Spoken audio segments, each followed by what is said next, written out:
Good morning, everyone. Are you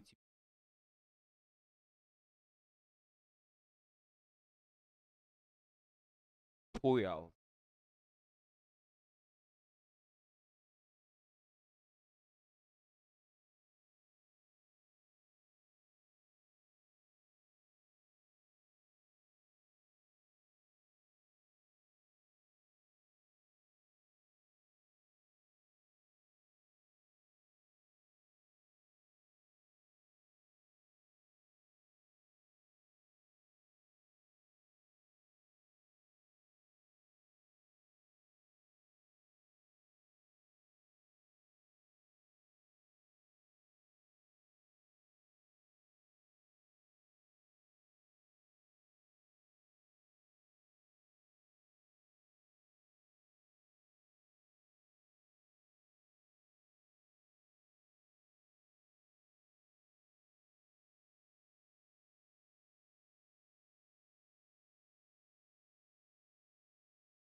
Okay, Israel, please can you hear me now?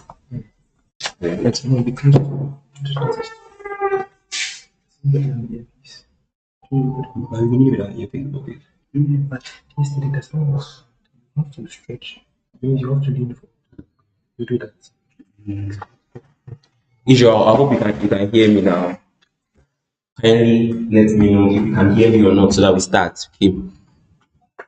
Yeah, so I was saying that welcome, and we are used to the analog questions. We are used to seeing the FM equations, but we not use them to solve any questions in class. So these are some FM questions that will make use of the formulas, so we can have a quantitative feel of the analysis. Okay, and then after that we'll go and do the. Okay, sure. Thank you very much, Israel and Kalebuna and Kalebakani too. So after that, we will go and look at the generation of wideband FM from narrowband FM, and then we'll go ahead and look at the phase log loop. Okay, and then we'll end. She took us about an hour, so that we can go and revise everything. So let's start. So find the carrier and modulating frequency, modulation index, and the maximum deviation of the FM wave represented by the equation. So this is the FM equation. This we can see here. So the FM equation is given by 12 sine.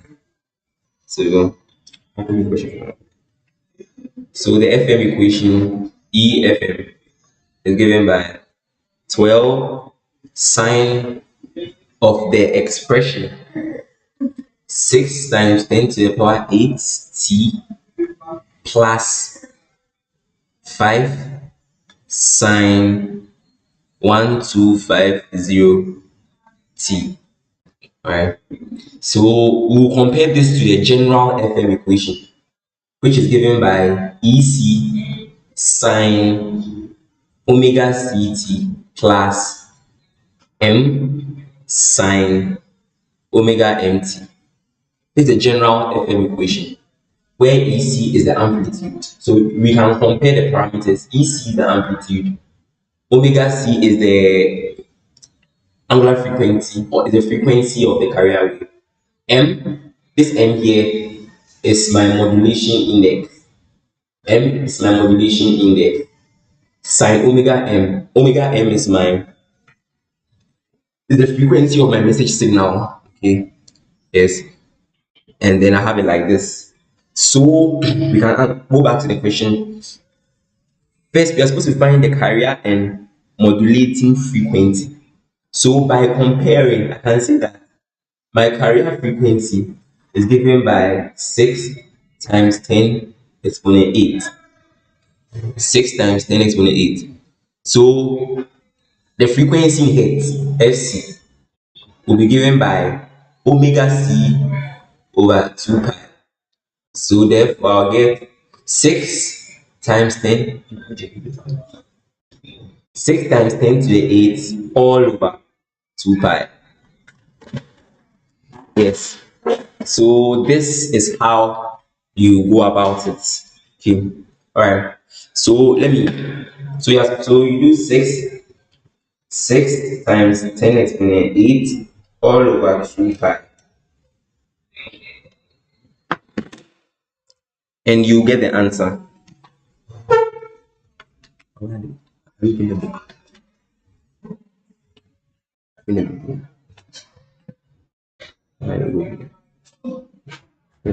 So if you do it correctly, you get the FC. You get the FC to be 95.5 megahertz. So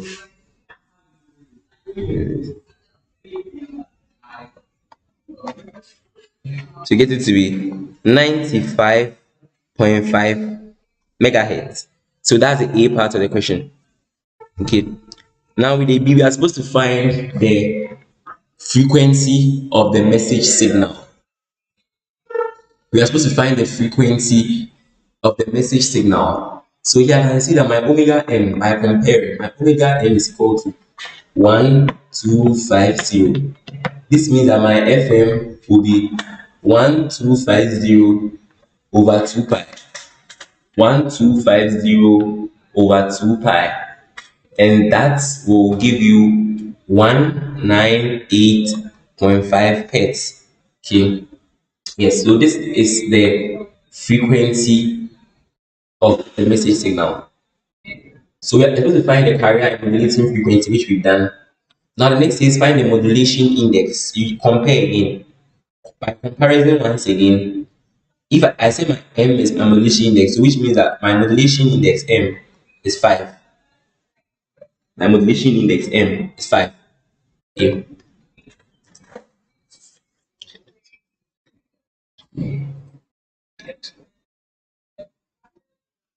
Okay.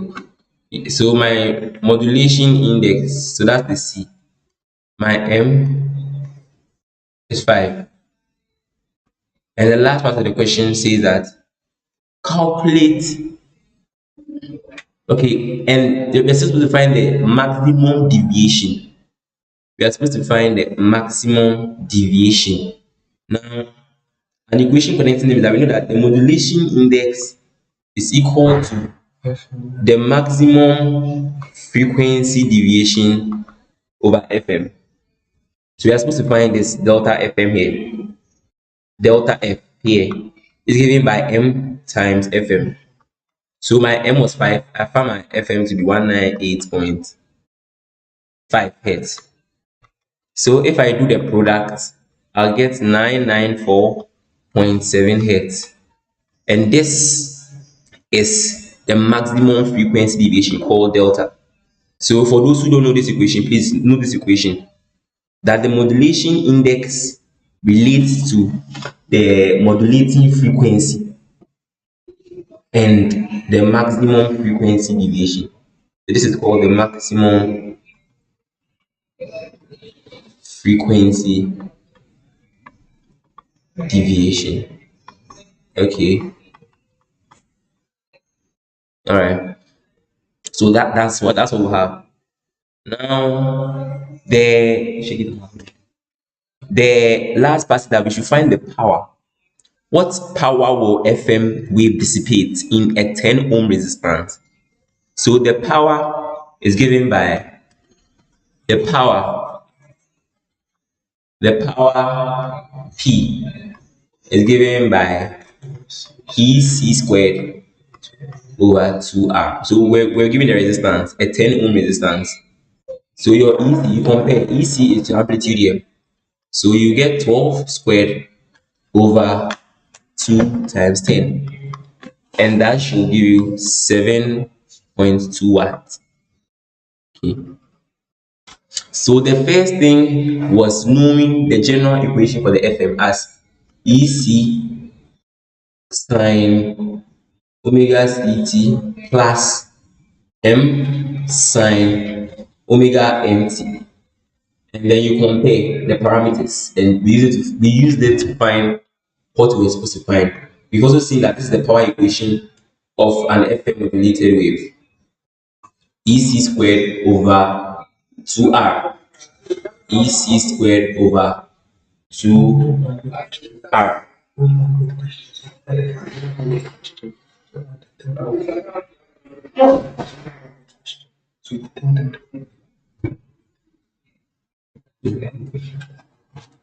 Yeah, so that's how you go about it. Okay. Let's move on to the next question. The next question. So I hope we have seen the formulas now. Okay, the next question. Say that the carrier frequency of a broadcast signal is 100 megahertz. The maximum frequency deviation is 75 kilohertz. If the highest audio frequency modulating the carrier is 15 kilohertz, what is the approximate bandwidth of the modulated signal? So here we use Carlson's rule. There's a rule called Carlson's rule. You see, we know that. Let me go to AM. You see, with AM, assume we have a carrier wave here and our sidebands here, right? Our bandwidth is the distance between our lower sideband and upper sideband. Yes. But let's not forget that we are saying that in FM, it is geometrically supposed to have infinite sidebands. When you represent it by its Bessel function equivalent, which is this, when represented by its Bessel function equivalent, J n of beta cos omega ct plus n omega mt, like this. We are saying that the n is ranging from minus infinity to infinity. So it's supposed to have infinite sidebands, which we know is not true because we know that the limit of the Bessel function as n approaches infinity is 0. So it doesn't really have infinite. As you approach infinity, the amplitude will reduce, it will decay to 0. So Carlson brought an approximate way of finding the bandwidth. Okay, Carlson says that the bandwidth of an FM is given by 2 multiplying the maximum frequency deviation plus the frequency of the modulating signal. So please keep this equation in your mind. Okay. Yes. So now let us see how it applies. So in the question we've been given the maximum frequency deviation as 75 and the modulating signal frequency to be 15 kilohertz. So we will not use the carrier of the frequency for the frequency of the carrier for anything. If you check, we don't have the frequency of the carrier in the equation. So our bandwidth is just 2 plus 15 kilohertz plus 75 kilohertz. So that will give us 2 times 90 kilohertz. That will give us 180 kilohertz. 180 kilohertz.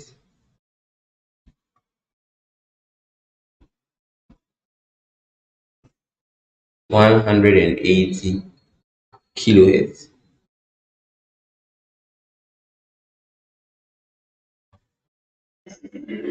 Sure.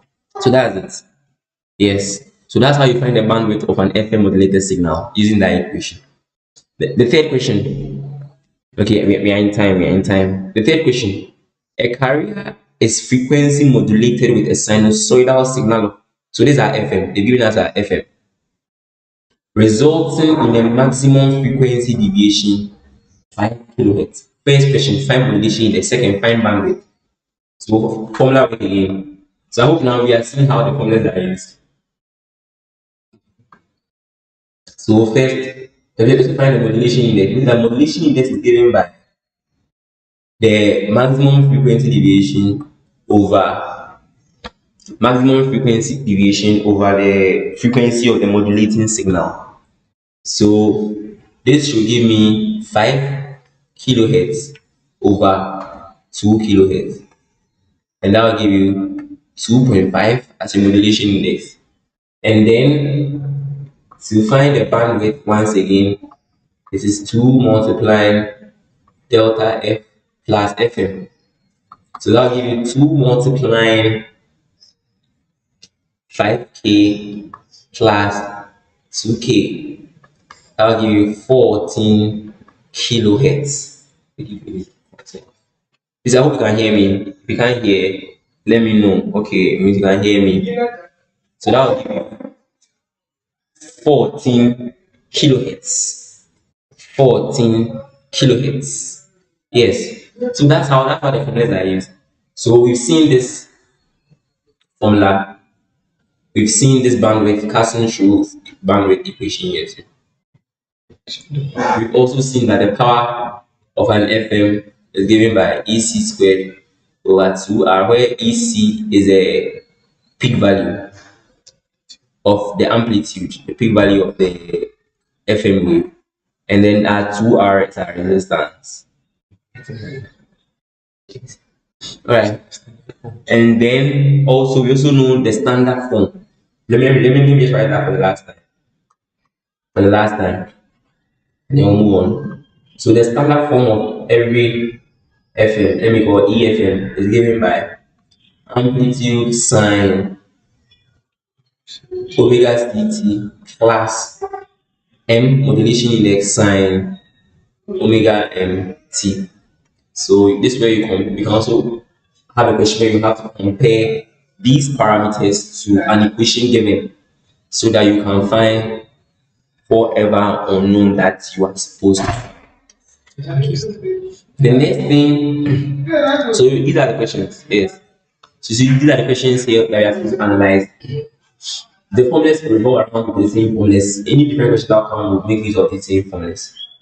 So let's move on to the next thing for today we are going to talk about.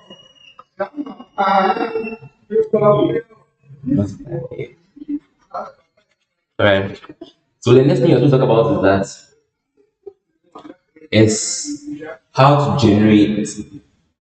So if you check the slides, page 18, they say that design an FM with a transmission frequency of 91.2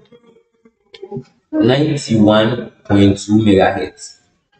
This is a frequency, and then it should have a maximum frequency deviation of 75 kilohertz. Okay, so we are supposed to design this. Now, first we are supposed to know that. So we are using the indirect method. So what's the indirect method? The indirect method of generating FM involves the generation of FM by first generating narrowband FM. Okay, so first you generate a narrowband FM. What's a narrowband FM? It's an FM wave that has its modulation index to be far less than 1. That's narrowband FM. So first we have to. So it means that if I do delta F over FM for a narrowband FM, I should get a value that's far less than 1. Alright. So let's move on. So we are supposed to design something that will create it. So first we are supposed to design the components that will create the narrowband FM. Okay, you're supposed to design the component that will create. So assuming that we have created the narrowband FM, assuming we have created the narrowband, this is the narrowband FM generator. We have our narrowband FM here. Now we achieve the wideband FM characteristics by passing the narrowband FM through something we call frequency multiplier. Okay, so a frequency multiplier. A frequency multiplier is just a circuit, and it's a simple circuit. And here's how it works. When you give it any wave, so just multiply the frequency of the wave by a certain scale factor, let's say n, and give you an output. So you give an in, it multiplies the frequency of what you've inputted by a certain factor n and gives you a certain output. So that is how the frequency multiplier works. So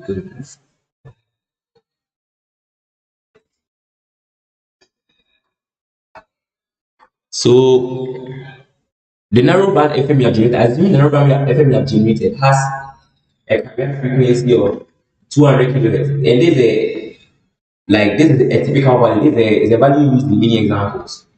So assuming it has a carrier frequency of 200 kilohertz and a frequency deviation of 25 hertz, and we want to create 91.2 megahertz at a carrier frequency at a deviation of 75. This is what we want to create, 75 kilohertz, right? Now the first thing you do is that you find your multiplier. Okay. How do you find your multiplier? Your multiplier, let me call it n, is gotten by, if I call this delta f1, delta f2, fc2, fc1, then I'll get my n by doing delta f2 over delta f1. Okay, so that will give me 75 kilohertz over 25 hertz, and that will give you 3000. So this is a multiplier. This is a multiplier that I'll use. This is a multiplier that I'll use. Right. Let's move on, please. So now that I know the multiplier, the next stage, so this is like, let's call this step 1. The next step is for me to find multiples of the multiplier. Okay, yes, I must find multiples of the multiplier that I can create. So this one, you're supposed to do trial and error. The multipliers are in twos and threes. So it's like how many twos to a certain factor n, and a certain 3 to a certain factor m. How many of these can I cascade? Can I join together to get 3000 as a multiplier? Hope I'm making sense. Yes, so you do trial and error. For many of the examples I've seen, it's usually revolves around this 3000. So always your first guess should be around 3000. I don't know what I'm saying is professional, but then your first guess should be around 64 by 48 if your multiplier is around 3000. Okay, so if your multiplier is around 3000, then you're supposed to use this by this much. I hope I'm making sense. Yes. So this means that how many multipliers do I need? This is 2 to the power 8.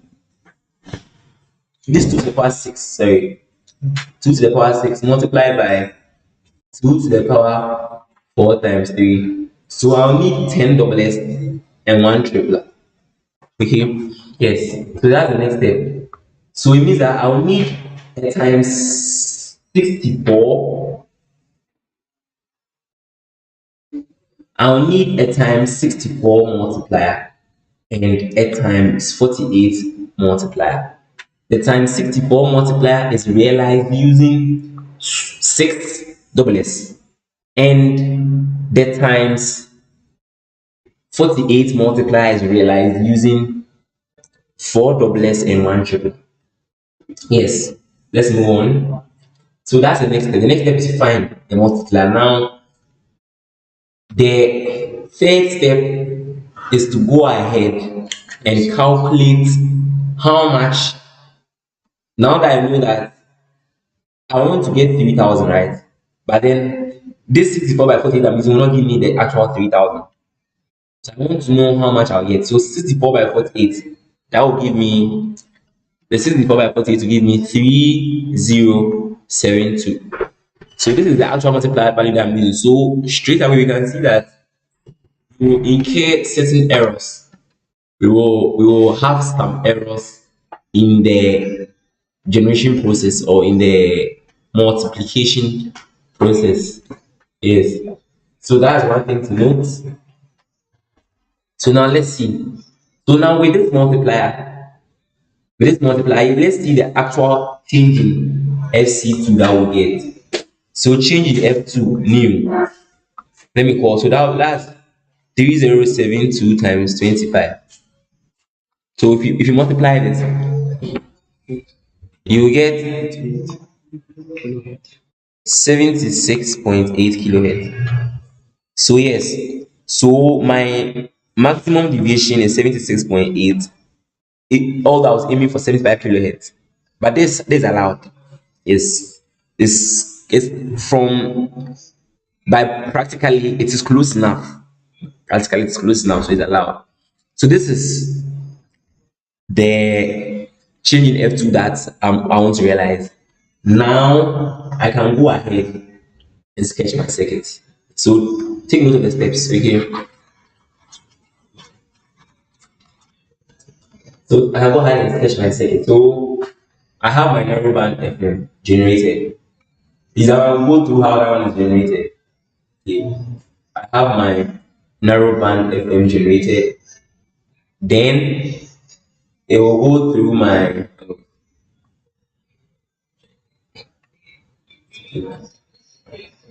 it will go through first it will go through my cross 64 multiply. It will go through my cross 64 multiply. Okay. So now let's see. So here I'm starting with an FC1. I'm starting an FC1 of 200 kilohertz and a delta F1 of 25 hertz. A delta F1 of 25 hertz. So after I go through the multiplier, I'm expecting now my FC to be equal to 12.8. So it's just this much multiply this value by this, you get 12.8 megahertz. Okay, and then you get your change in F to be equal to 1.6 kilohertz. So these are the values we have. Now when you get here, do this. Put a component here called your frequency converter or your mixer. Okay, so you put a mixer or a frequency converter. And now we are using the multiplier of 3,000, right? Yes. If I pass my 200 kilohertz times 3,000, 3072 multiplier, I'll be getting a range of around 600,000 megahertz as my output. Meanwhile, I want 600 megahertz. Meanwhile, I want just 91.2 megahertz as my output. Okay, so when you get here, go ahead, put your mixer there, and bring your cross 48 multiplier. So we want to get 91 here at the output. And you know that I'll get a delta F of 76.8 kilohertz at the output. So I know that yes, I'll get this here and I'll get this here. Can we move on? Alright. So now this is what I want to get here. Fantastic. Now you do reverse working. You do reverse working. So now you have 91 here. What will I get here? You want to get what here? I'll divide 91.2 by 48. So over here, I'll divide these two parameters by 48. So it means here I have an FC. I have an FC of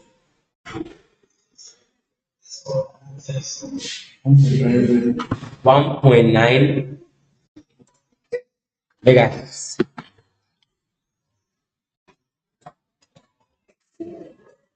1.9 megahertz.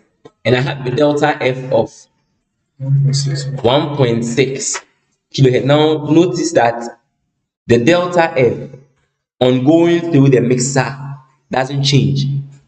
The mixer is set to only alter the carrier frequency, so it doesn't touch the deviations. So what goes into our mixer?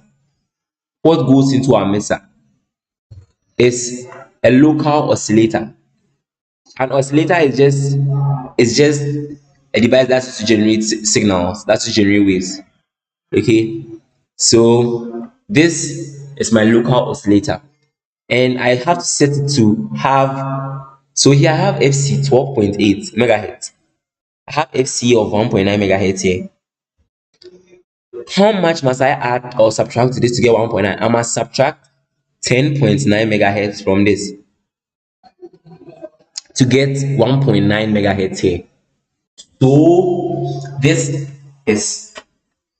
this is the circuits that will generate. This is the circuits that will transform a 200 kilohertz 25 hertz to give us 91.2 megahertz and approximately 75 kilohertz that we wanted. So that's about it. So first step is yes.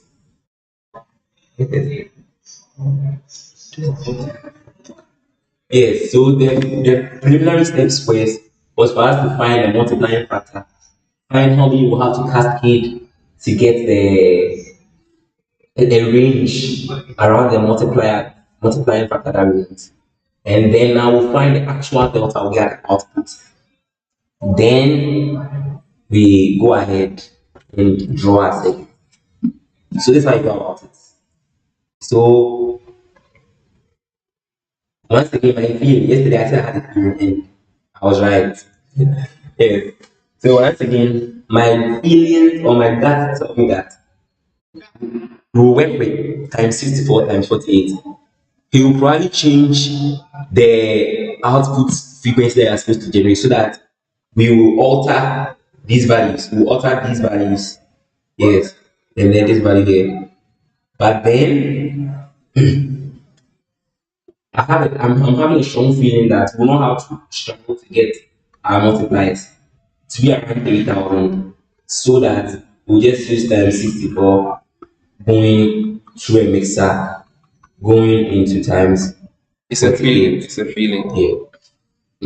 It's a feeling. But then again, if not, you just have to do trial and error to come up with how to achieve the multiplying factor equation.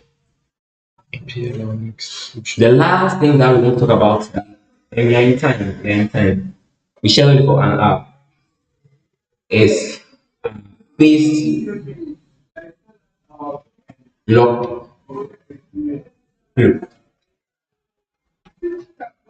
So what is this PL? What is this PL talking about?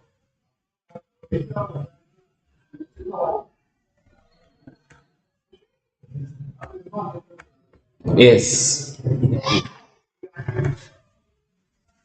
So this is, please, you can also access this one in the description, right? Yes. So you also have access to the phase lock loop circuit.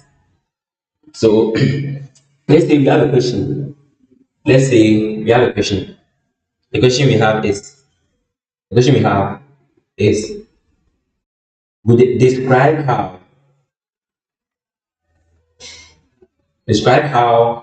FM demodulation. So describe how FM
Hello, I'm back very, very soon, about like 30 seconds. Sorry for the stopping of the stream. Something happened on this end. So we are back. We are back. Thank you so much for waiting.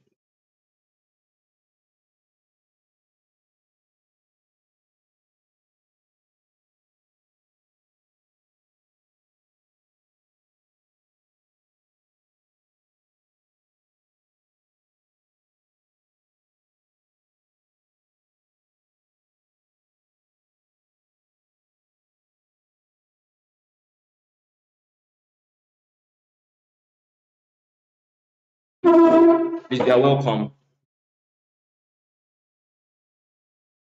You are welcome. We're having technical issue. We are back now. Thank you very much for waiting. So we are talking about the PL, talking about the phase lock loop. Okay. Where did So please access the phase lock loop. Okay, so this phase lock loop, what is it? It is we are talking about a way of demodulating. So it's an FM demodulation method.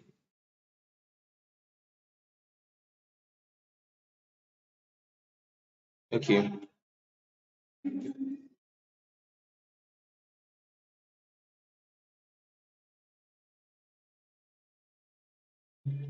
Okay.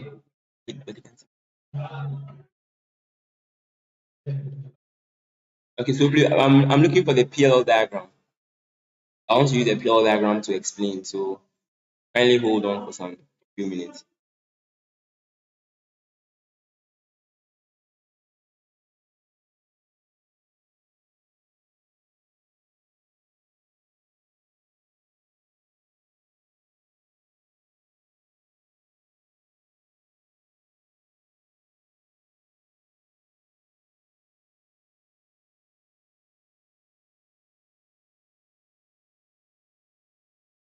Okay, so this is the PLL diagram. Okay, so it consists of four main components. Consists of four main components, which include our phase detector, our loop filter, our loop amplifier, and our voltage controlled oscillator. Okay.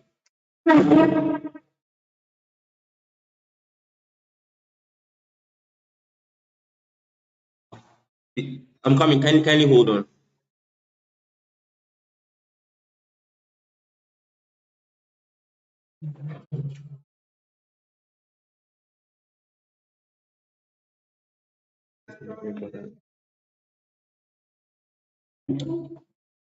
So now, what happens? What happens in the PLL? So here we have the FM, the generated FM here. Okay. So the generated FM, let's say you can have an equation like AC. We know that yes, FM is AC cos omega CT plus phi. So let me write here. So FM, our FM XR of t is given by AC cos omega CT plus phi of t. So these are FM generated. Okay, now what goes here? For the other input to the phase detector, the other input to the phase detector is this signal here. And what is this signal? This E naught of t is just you tune it. So like you tune the VCO to produce a signal that has the same frequency as the carrier frequency. That has the same frequency as the carrier frequency. So this can be any arbitrary signal. Let's say A sine omega ct plus theta of t. Okay. So this is any arbitrary signal that you have set the VCO to produce to also be at the omega ct. Omega ct is the frequency of the carrier. Okay. Yes. So when it gets into the phase detector, what happens? Now you must know that the phase detector is made up of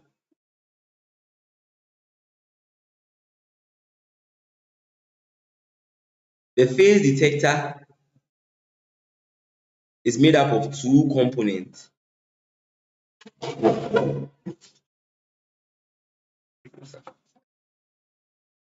The phase detector is made up of two components. The first component is a multiplier. Oh, I'm sorry, okay, sorry. The first component is a multiplier, and the second component is a low pass filter. So this can be a black box. You can put everything here into a black box. So this is your XR coming in, and this is your E naught of T coming in. Okay. So what comes at the output of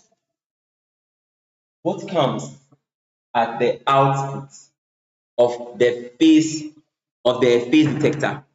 Now this multiplier will multiply this XR. So we know that our XR was AC cos omega ct plus phi of t. This is our XR. It will multiply this, and this multiply is just, it's not anything, it's just a modulator. It's just a modulator or the multiplier. And also multiply this, which we said is you tune the voltage controlled oscilloscope to produce this.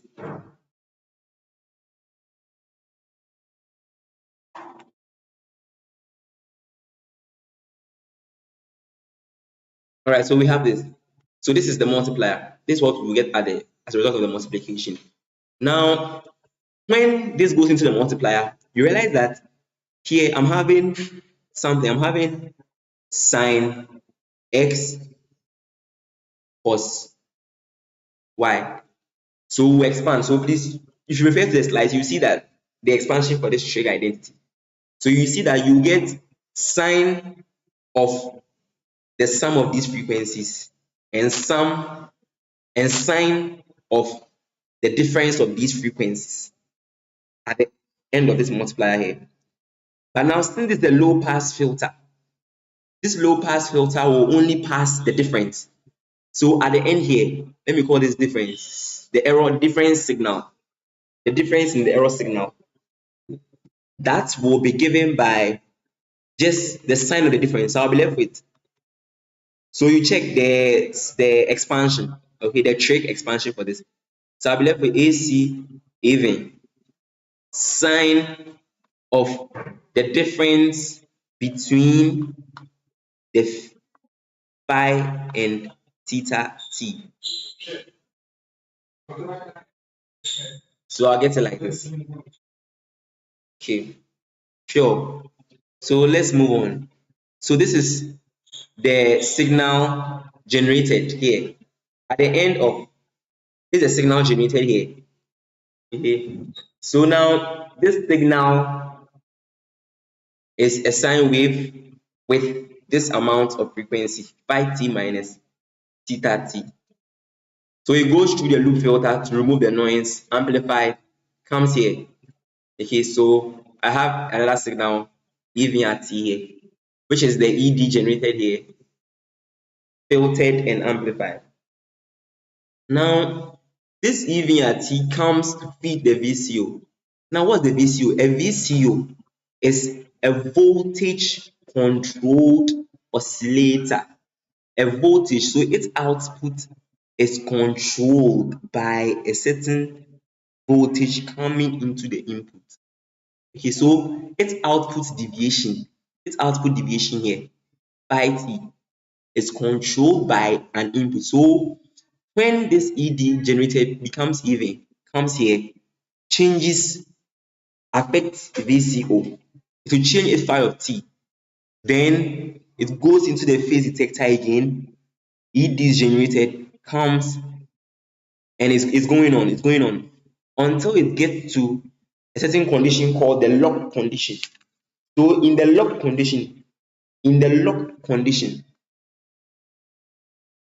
so the process repeats. So the output of the oscilloscope keeps changing based on an input voltage coming in until it gets into the locked condition. Okay, so in the locked condition, here's what happens. In the locked condition,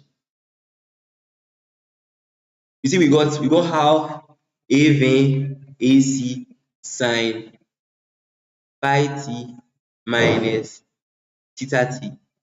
You have it. In the locked condition, your phi of t comes approximately equal to your theta of t. In the locked condition, your phi of t becomes, so a voltage comes in, it alters phi of t, it increases phi of t, it keeps going until phi of t becomes equal to, theta of t becomes equal to phi of t. So when that happens, we said that we are in the locked condition. Okay, we are in the locked condition. Now we know that our phi of t, what's our phi of t? We know from the preliminary stages that our phi of t, or my phi of t, is proportional to my message signal. That's what we are doing, right? Yes, we are changing the angle based on the message signal. So this is a true statement. Okay, and I can also say that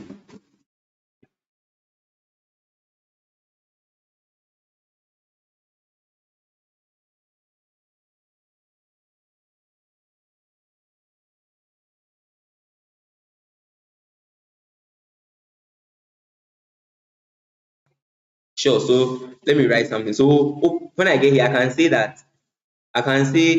the phi of t dt is approximately equal to the theta of t dt. Now I know that for any FM signal, my d phi at t dt is proportional to the message signal.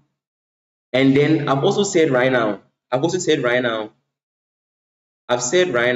that the output deviation phi of t is dependent on certain voltage coming in, right? So which means that I can also say that the theta at t is also proportional to the EV at t, right? EV at t is the voltage that gets here. Okay, so if at lock condition I'm saying that these two are the same, then I can say that then in my lock condition, the output that will generate my EV at t is equal to my message signal.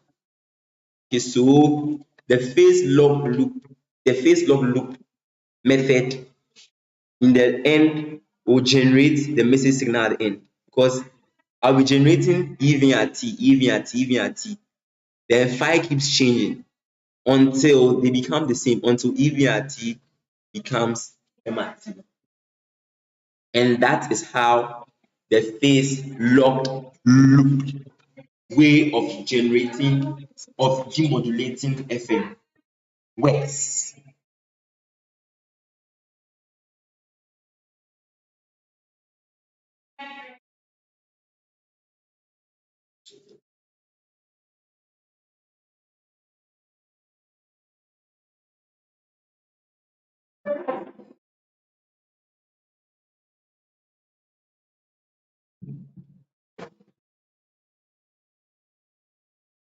So please, any more questions? Any questions to ask?